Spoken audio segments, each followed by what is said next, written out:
పిఠాపురంలో రామ్ చరణ్ 10 ఎకరాల పొలం కొన్నాడు. 10 ఎకరాల స్థలం కొన్నాడు హాస్పిటల్ కట్టించడానికి. కట్ చేస్తే ఇది ప్రైవేట్ హాస్పిటల్. ఏదైతే రామ్ చరణ్ భార్య ఉపాసన కట్టించాలి అనుకుంటున్నారో ఇది ప్రైవేట్ది. పిఠాపురం ఎమ్మెల్యే బాబాయే కదా, మరి గవర్నమెంట్ది ఎందుకు కట్టించకూడదు?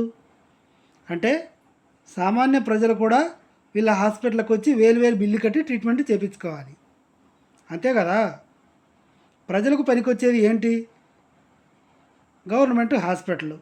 మరి గవర్నమెంట్ హాస్పిటల్ కట్టించాలి అని పవన్ కళ్యాణ్ కానీ, ఉపాసన కానీ, రామ్ చరణ్ కానీ ఎందుకు అనుకోలేదు? ఏ ఉద్దేశంతో ప్రైవేట్ హాస్పిటల్ కట్టాలనుకున్నారు? పిఠాపురంలోనే, అది కూడా పిఠాపురంలోనే. ఈ విజయవాడలో ఎందుకొద్దు? కర్నూలులో ఎందుకొద్దు? అనంతపురంలో ఎందుకొద్దు? ఎందుకంటే ఇక్కడ ఎమ్మెల్యేలు వేరే వాళ్ళు, ఇక్కడంతా రెడ్డి కాస్ట్ వాళ్ళు ఉంటారు. పిఠాపురంలో అయితే వాళ్ళ జాతే, కాపు జాతి. జాతిని అన్నాను, కాపు కులపోళ్ళు.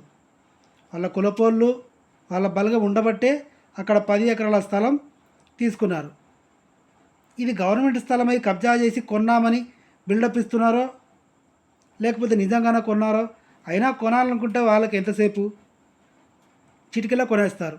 సో మెయిన్ ప్రాబ్లం ఏంటంటే ప్రైవేటుగా హాస్పిటల్ పెట్టి బిల్డప్ కమర్షియల్గా ఆలోచించకుంటే గవర్నమెంట్ హాస్పిటల్లే అన్ని సదుపాయాలతో పెడితే ప్రజలకు ఉపయోగపడుతుంది కదరా గాడిదెల్లారా. అది నేను చెప్పేది. ఎంతసేపు మేమే సినిమాలు చేయాలి, మేమే హాస్పిటల్స్ కట్టుకోవాలి, మేమే బెంజ్ కార్లలో తిరగాలి, మేమే సుఖపడాలి, ప్రజలు మాత్రం సుఖపడకూడదు. వాళ్ళ గవర్నమెంట్ హాస్పిటల్ నుంచి వచ్చేసి ప్రైవేట్ హాస్పిటల్, వీళ్ళ హాస్పిటల్లో చూపించుకోవాలి.